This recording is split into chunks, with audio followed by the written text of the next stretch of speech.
Coba jelaskan gimana Yesus itu bisa dikatakan Tuhan. Karena dia Tuhan. Buktinya apa gitu? Buktinya Musa mengakui dia Tuhan. Buktinya Abraham mengakui dia Tuhan. Ya semua nabi juga mengakui kalau Allah itu Tuhan. Nabi mana yang mengakui Allah itu Tuhan?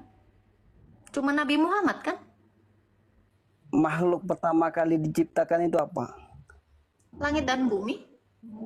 Makhluk, Anda paham nggak makhluk? Loh, langit dan bumi itu makhluk. Memangnya langit dan bumi itu Allah?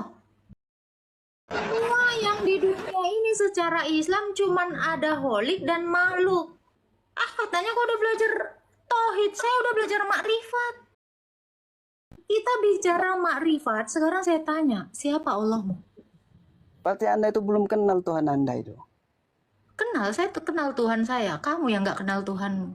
Kalau Anda kenal, siapa yang ciptakan Anda? Tuhan Yesus. Tuhan Yesus. Kalau Tuhan Yesus ciptakan Anda, berarti Anda tidak mengakui bahwa diri Anda itu ada. Muhammad Al-Fatih sok ngajarin Agatha tentang tauhid dan marifat, tetapi akhirnya bingung sendiri. Mari kita saksikan debat mereka berikut ini. Coba jelaskan gimana Yesus itu bisa dikatakan Tuhan. Karena dia Tuhan. Iya, buktinya apa gitu? Buktinya Musa mengakui dia Tuhan. Buktinya Abraham mengakui dia Tuhan. Iya, dalilnya mana maksud aku tuh? Buktinya Elia mengakui dia Tuhan. Ya semua nabi juga mengakui kalau Allah itu Tuhan. Nabi mana yang mengakui Allah itu Tuhan? Cuma Nabi Muhammad kan? Kamu pernah dengar kisah Nabi Adam? Adam itu kenapa? Coba. Waktu dia pertama kali diciptakan, terus dia mengangkat kepalanya dan melihat bahwa ada nama Allah dan nama Muhammad. Di mana? Waktu itu Nabi Adam berkata, "Asyhadu an la ilaha illallah wa asyhadu anna Muhammad Rasulullah." Berarti Muhammad sudah ada sebelum Adam? Sudah ada. Muhammad sudah ada sebelum Adam. Berarti Muhammad ini berapa ribu juta tahun itu? Sini saya jelaskan ya. Silakan. Muhammad itu namanya sudah ada karena itu belum menjadi bentuk wujud manusia. Oh, dulunya apa dia sebelum jadi manusia? Allah itu menciptakan semuanya ini dari nur. Nur itu yang mana nih? Nur cahaya, nur Rasulullah namanya, nur Muhammad. Nur Muhammad. Ada dalilnya nih di Al-Quran? Nggak ada di Quran. Ada. Saya baca di Al-Quran itu tidak pernah ada Nur Muhammad diciptakan. Ya Ada ini Nur Haliza. gimana ya? Saya nih udah pembahasannya ke arah tauhid gitu. Jangan ke arah tauhid dulu. Quran aja nggak ada menjelaskan gitu. Kenapa Anda menjelaskan yang tidak dituliskan di dalam Quran? Ada. Tapi saya lupa ayatnya. Kalau Muhammad ini sudah ada sebelum Adam, Muhammad ini apa? Nur. Ada Ya, paham? saya tahu Nur. Berarti lampu saya ini juga namanya Nur. Karena lampu saya ini juga cahaya. Tunggu, saya tunjukkan satu lagi Nur saya ya. Ini Nur. Cahaya. Nur. Tapi ini nggak tahu namanya Muhammad atau tidak, tapi dia si Nur. Nur. Mungkin namanya Nur Mukidi. Gimana? Jadi sebenarnya Muhammad ini Nur atau apa? jelasin ya, saya jelasin ya pelan-pelan ya. Baik. Makhluk pertama kali diciptakan itu apa? Apa ya? Langit dan bumi? Makhluk, Anda paham nggak makhluk? Loh, langit dan bumi itu makhluk. Memangnya langit dan bumi itu Allah? Semua yang di dunia ini secara Islam cuman ada holik dan makhluk. Ini aja makhluk biar lu tahu. Katanya lu udah tauhid. Lu belum belajar tauhid berarti. Saya udah belajar tauhid. Ini tidak mungkin pencipta, ini nggak mungkin holik, ini pasti makhluk. Jadi kalau saya katakan makhluk yang pertama diciptakan itu adalah langit dan bumi, kok kamu kaget? Ini pencipta atau makhluk? Jawab. Saya tanya, ini apa? Kacamata ini apa? Makhluk. Jadi kalau saya bilang langit dan bumi, kok kaget? Masih langit dan bumi makhluk? Ya makhluk lah. Emang langit dan bumi itu makhluk. Tapi iya, yang saya tanya itu makhluk yang pertama kali diciptakan. Langit dan bumi. Pada mulanya Allah menciptakan langit dan bumi itu yang pertama sekali diciptakan, langit dan bumi itu makhluk. Kok kaget? Katanya kok udah belajar tauhid, saya udah belajar makrifat. Langit dan bumi itu makhluk atau holik? Gini ya. Kalau Anda tadi mengatakan kamu sudah belajar makrifat, saya tanya ya. Loh, kok kamu malah nanya saya? Ya Anda tadi kan mengatakan saya sudah pernah belajar makrifat. Coba saya tanya, Anda paham nggak makna hadis ini? Man arafa nafsahu faqad arafa rabbahu. Apa tuh? Lah katanya Anda belajar. Saya nggak belajar bahasa Arab, saya belajar makrifat kok. Siapa yang bilang saya belajar bahasa Arab? Makanya saya tanya apa tuh artinya? Man arafa nafsahu faqad arafa rabbahu. Barang siapa yang mengenal dirinya, maka ia mengenal Tuhannya. Kau udah kenal dirimu? Anda tadi mengatakan saya sudah belajar makrifat. Coba jelaskan. Iya, saya sudah mengenal diri saya. Saya tanya balik, kamu sudah mengenal dirimu enggak? Gimana Anda bisa mengatakan Anda mengenal diri Anda? Coba jelaskan. Saya kenal lah, saya umur. Saya punya pikiran, saya punya roh, saya punya cita-cita. Saya menuhankan Yesus, saya kenal diri saya. Kamu yang nggak kenal dirimu. Saya kenal diri saya, makanya saya bilang saya sudah mengenal makrifat. Kamu sudah mengenal makrifat belum? Gini ya, kalau Anda mengatakan saya mengenal Tuhan saya mengenal Yesus, saya mengenal diri saya. Emangnya Yesus Tuhan kau? Anda itu berarti belum mengenal itu tuh namanya. Loh, saya mengenal Tuhan Yesus. Kamu mengenal Allah nggak? Kalau Anda mengenal Tuhan Yesus Anda, kamu mengenal Allah nggak? Saya benar-benar mengenal Tuhan Yesus, makanya saya sudah belajar makrifat. Saya sudah mengenal diri saya. Kamu yang belum mengenal Allahmu. Oke. Anda mengatakan. Kamu sudah mengenal Allah belum? Bentar. Saya sudah kenal, nanti saya jawab. Loh, jangan nanti. Kita bicara makrifat, sekarang saya tanya, siapa Allahmu? Bentar dulu, nanti kan Anda yang tadi kan. Bentar dulu dong. Katanya barang siapa mengenal dirinya sendiri, dia sudah mengenal Allah. Ya nanti saya jelaskan. Mengenal Allah belum? Nanti saya jelaskan. Sekarang. Anda tadi mengatakan Anda kenal sama Tuhan Anda Yesus ya? Kenal. Anda kenal diri Anda? Kenal. Siapa Anda? Saya Umul. Hanya itu? Saya manusia, tadi saya sudah jelaskan. Saya punya nafas, saya punya badan, saya punya cita-cita. Saya sukanya apa? Saya mengenal Yesus. Kenapa? Kamu bahkan tidak mengenal dirimu sendiri. Berarti Anda itu belum mengenal Tuhan Anda itu tuh namanya. Kamu sudah kenal Tuhanmu? Kalau Anda mengatakan saya kenal diri saya kenal, saya punya badan, saya punya ini. Berarti Anda itu belum kenal Tuhan Anda itu.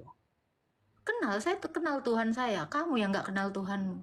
Kalau Anda kenal, siapa yang ciptakan Anda? Tuhan Yesus. Tuhan Yesus. Kalau Tuhan Yesus ciptakan Anda, berarti Anda tidak mengakui bahwa diri Anda itu ada. Saya ada. Karena Yesus ada. Berarti Anda sama Tuhan sama berarti. Saya disamakan dengan dia. Karena dia menciptakan saya sama dengan dirinya. Berarti Yesus sama Anda itu sama berarti. Derajatnya sama-sama Betul. Tuhan gitu. Iya, betul. Saya memang diciptakan sama seperti Tuhan Yesus. Karena manusia itu adalah Tuhan yang berkuasa atas bumi. Berarti Anda sudah menodai ketuhanan. Tidak, saya memang Tuhan. Gini ya, saya jelaskan ya. Saya memilih. Oh, silakan jelaskan Allahmu. Kalau man arafa nafsahu faqad arafa rabbahu. Barang siapa yang mengenali dirinya, maka dia akan mengenal Tuhannya. Jangan diulang. Santai-santai. Coba. Jauh apa kau mengenal Allahmu? Bunyinya kayak gini. Ini ana rabbuka fakhla'na 'alaik. Innaka bil muqaddasi tua. Itu tuh ketika Nabi Musa bertemu dengan Allah. Ya udah saya dijelasin. Pokoknya artinya gini. Sesungguhnya aku inilah Allah. Saya nggak nanya Allah Nanti itu dulu. berdasarkan Musa.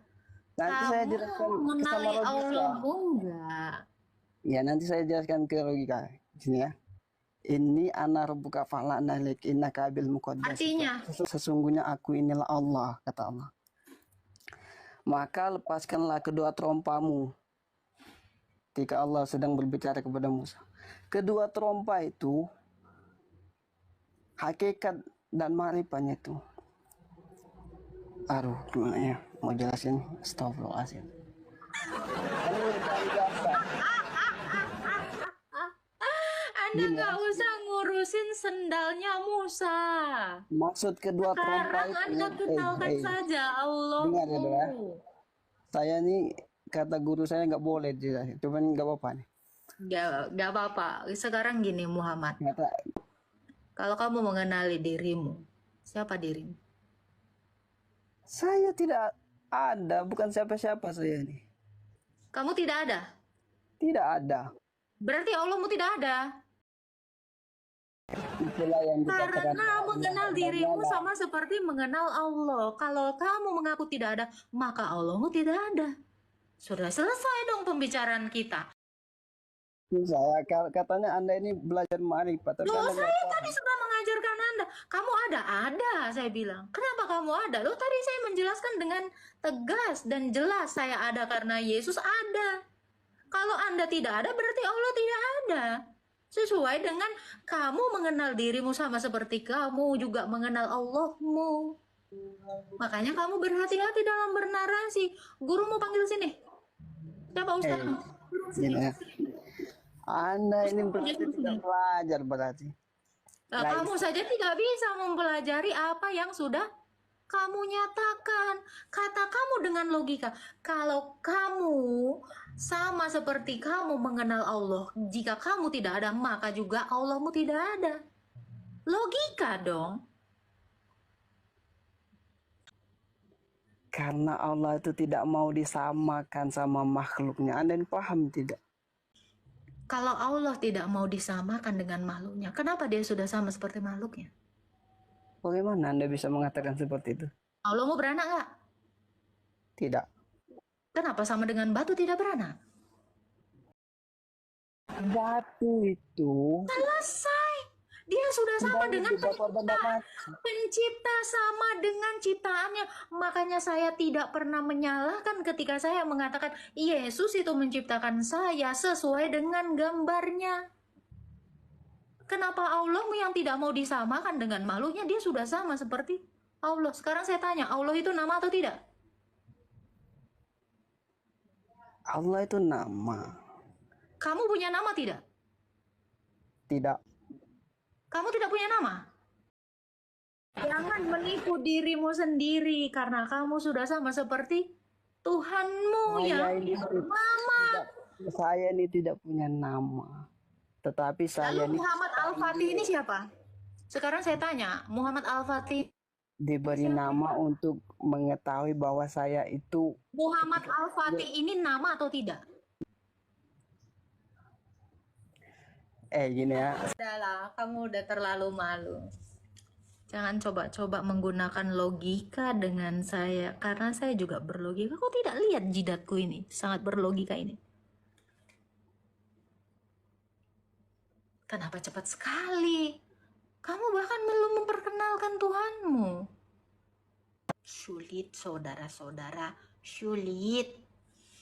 Jangan belajar makrifat kalau kamu juga belum belajar makrifat. Saya bilang saya sudah. Dua hal yang menjadi inti ulasan saya terkait dengan video yang sudah saya tunjukkan kepada Bapak Ibu Saudara. Yang pertama terkait dengan Yesus sebagai Tuhan. Yesus sebagai Tuhan dalam arti bahasa Yunani kurios, bahasa Inggris Lord sebagai penguasa. Jelas, terang benderang atau secara eksplisit dinyatakan di dalam Alkitab. Yohanes 13 ayat 13, Yesus menegaskan kepada murid-muridnya di kala itu, tentu kepada gereja Tuhan sepanjang sejarah segala abad. Kamu menyebut aku guru dan Tuhan. Katamu itu tepat, sebab memang akulah guru dan Tuhan. Jadi Yesus Kristus sendiri mengaku dari mulutnya dan membenarkan pengakuan murid-muridnya bahwa dia adalah Tuhan. Tuhan dalam arti penguasa. Kalau ada yang mengartikan Tuhan atau ada yang mengartikan Tuhan, bagi orang Kristen no problem, tidak ada masalah.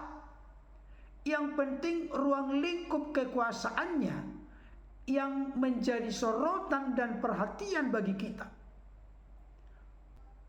Matius 28 ayat 18, Yesus jelas berkata, "Kepadaku telah diberikan segala kuasa baik di sorga maupun di bumi." Jadi Yesus Kristus, Sang Firman yang telah mengenakan tubuh kemanusiaan, adalah pribadi yang terkemuka di dunia dan di akhirat. Pribadi yang berkuasa atas sorga dan bumi. Tentu tidak ada tokoh yang sebanyak apapun pengikutnya, yang sehebat, seterkenal, sepopuler apapun dia, dibandingkan dengan Yesus, mulai dari sejak Adam maupun sampai Yesus datang pada kali yang kedua untuk menjadi hakim yang adil bagi orang hidup maupun orang mati. Sorotan saya yang kedua, tadi saudara kita Muhammad Al-Fatih bertanya kepada Agatha, siapa yang menciptakan Anda? Agatha pun menjawab dengan lantang dan tanpa ada keraguan sama sekali, Yesus yang menciptakannya. Tetapi Muhammad Al-Fatih berkata, kalau begitu Anda belum mengenal diri Anda dan Anda belum mengenal Tuhan Anda. Ini merupakan sebuah konklusi kesimpulan yang keliru dan salah. Dan itu bisa terjadi karena Muhammad Al-Fatih ini menilai keimanan Kristen dari perspektif dia menilai keimanannya. Ini yang menjadi salah kaprah yang sangat kelewat batas dan keterlaluan. Yohanes 1 ayat 1 sampai 3 jelas berkata, pada mulanya adalah Firman. Firman itu bersama-sama dengan Allah, dan Firman itu adalah Allah. Ia pada mulanya bersama-sama dengan Allah. Segala sesuatu dijadikan oleh Dia, oleh firman. Dan tanpa Dia atau tanpa firman, tidak ada sesuatu pun yang telah jadi dari segala yang telah dijadikan. Jadi dunia dengan segala yang ada di dalamnya, yang kelihatan maupun yang tidak kelihatan, semua itu dicipta oleh Allah Tritunggal Maha Kudus, baik Bapa, Firman, dan Roh. Dan di dalamnya tidak bisa dipisahkan. Segala sesuatu dijadikan di dalam melalui oleh firman. Firmanlah yang menciptakan segala sesuatu. Oleh karena itu, tidak perlu ada keraguan bagi orang-orang Kristen. Yesus itu adalah pencipta segala sesuatu. Tentu tidak merujuk kepada tubuh fisik jasmani kemanusiaan yang punya permulaan karena dikandung oleh Bunda Maria atau menjadi buah rahim Maria, dilahirkan ke tengah-tengah dunia, hidup selama 33,5 tahun di dunia ini, kurang lebih 2000 tahun yang lalu. Bukan itu yang menjadi intisari, substansi dan pokok pengenalan kepada Kristus.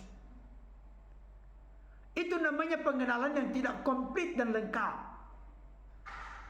Kolose pasal 2 ayat 9 jelas berkata, di dalam Dialah secara jasmania berdiam seluruh kepenuhan keallahan. Dengan kata lain, supaya kita jangan keliru dan salah mengenal siapa Yesus. Sang firman yang mengenakan tubuh kemanusiaan memiliki dua natur. Natur kemanusiaan yang diperolehnya dari rahim Bunda Maria, dan natur keilahian yang sudah ada sejak kekal bersama dengan Allah. Baik Allah yang disapa dengan Bapa maupun Firman dan Roh Kudus tidak diciptakan, tapi sudah ada sejak kekal, tanpa permulaan, tanpa awal, dan tanpa akhir. Yesus itu perlu memiliki dua natur. Natur kemanusiaan mewakili kemanusiaan manusia di hadapan Allah yang Maha Kudus. Natur keilahian Yesus mewakili keilahian Allah di hadapan manusia, sehingga tanpa Yesus tidak bisa dipulihkan relasi hubungan antara manusia dengan Allah. Karena Yesuslah satu-satunya perantara antara Allah dan manusia, dan antara manusia dengan Allah. Itu sebabnya tanpa Yesus tidak ada jaminan surga. Tanpa Yesus tidak ada jaminan keselamatan. Tanpa Yesus tidak ada hidup yang kekal. Tetapi di dalam Yesus, melalui Yesus, seseorang beroleh keselamatan yang pasti, hidup kekal, dan surga yang mulia.